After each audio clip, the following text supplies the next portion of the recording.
few days after the emergence of President Bola Tinubu as the 16th president of Nigeria, the national chairman Bola Tinubu-Shettima Network (BTSN) Ambassador Lawal Mohammed Munir says he is confident Asiwaju will do better and BTSN will continue to assist him in any way they can. The Bola Tinubu-Shettima Network (BTSN) is an amalgamation of many support groups such as Presidential Support Committee, APC Pronet, Buhari Support Organization, amongst others. The Bola Tinubu-Shettima Network (BTSN), in an interview with Echo Hot Blog TV, congratulated the 16th President of the Federal Republic of Nigeria, President Asiwaju Ahmed Tinubu, for the well-deserved victory. I'm expecting him to do better than what he did before,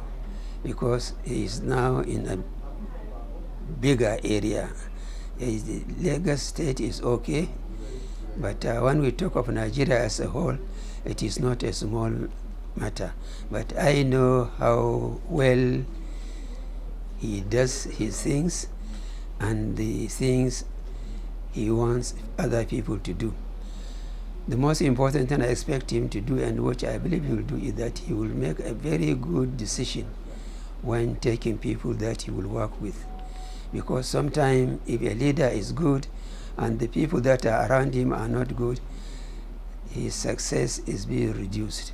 Retired Major General Garba Audu praised the patience of President Tinubu, says it's a major quality of a leader. He seeks BTSN be given opportunity to participate in the governing process and policy making. Speaking on subsidy removal, General Garba says there is no better time. And that is why you see the fuel people are claiming that they are subsidizing, it will come to Nigeria. By the time it comes, people will take it outside the country to go and sell it. In essence, the masses are not benefiting from the subsidy at all. When you go to countries outside our neighboring countries, you find out that 70% of the fuel they are using were removed from Nigeria to that place. And these are done by those cliques. First and foremost, they claim the subsidy, and when the fuel comes to Nigeria, they remove it from Nigeria to another country to go and sell at a much higher price. So there's no value for the masses. So what the president has done at the initial stage was to say, okay, look, we have removed the fuel subsidy, so that let it be in the mind of those clienteles, those scammers, that oil subsidy has gone.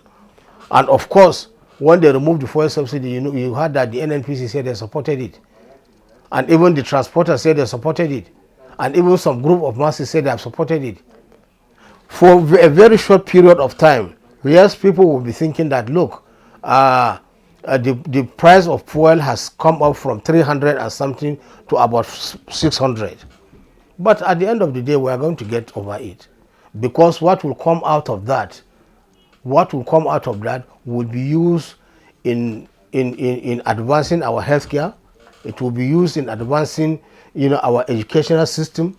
It will be used in advancing quite a lot of things for the betterment of the country. Mr. Yaya Aliru Dantoro says the antecedents of President Tinubu made it easy for BTSN to canvass for votes for the president in the north. Mr. Yaya took Echo Hot Blog TV through history on how and why the president got the title Jagaban from his late father. Eventually, he was picked. We have 5 people that actually are the kingmakers.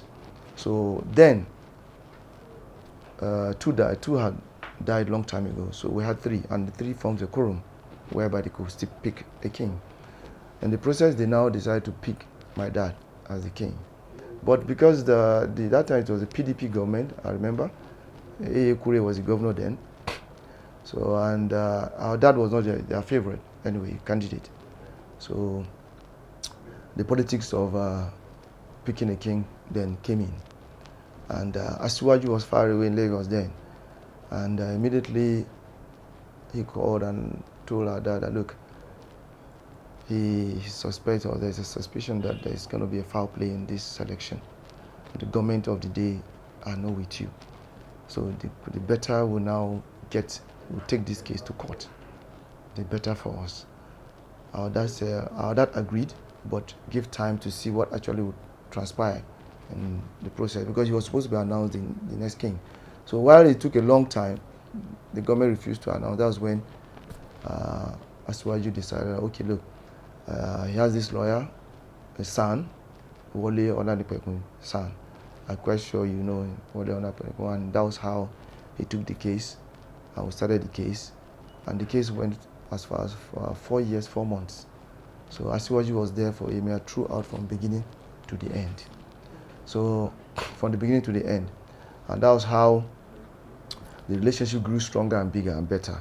So after our dad won the case, I think I was there, the Supreme Court that day. Justice Mohammed Uwais was the late judge, and who was the chief judge of Federation then, and gave the judgment in support of our dad. And that was how our dad won the case. And if you go to the archives of Niger State today, you see Haliru Danturu versus Niger State government, and we defeated Niger State government as a whole.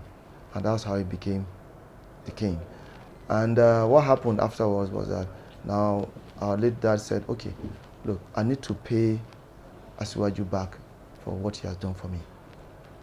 And before then, our dad went for lesser Hajj, Umrah.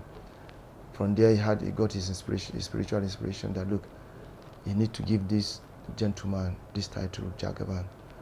And when he got back, he said, look, I'm going to give you a title that will help you to grow politically, even I'm alive or dead.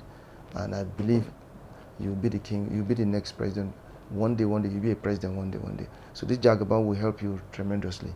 And that was on the 25th of February 2006. That was when he was turbaned. And that same fateful day, the former president, Muhammadu Buhari, was in attendance. Our dad was there. The vice president then, Atiku Abubakar, was in attendance. And Asiwaju was sitting in the middle of, in between Muhammadu Buhari and Atiku. And all of a sudden, our dad told us late in the night, that same day, that these two will be president of this country one day. But he doesn't know whether he's going to be alive then. But he prays it come to pass. And today is history. Princess Fodunshade Olamide encourages Nigerian youths to support Mr. President, says election and campaign is over as sentiments cannot build Nigeria. And I want to encourage the Nigerian youth, as I am a youth. So to the Nigerian youth, I just want to tell them, it's not just about the leadership.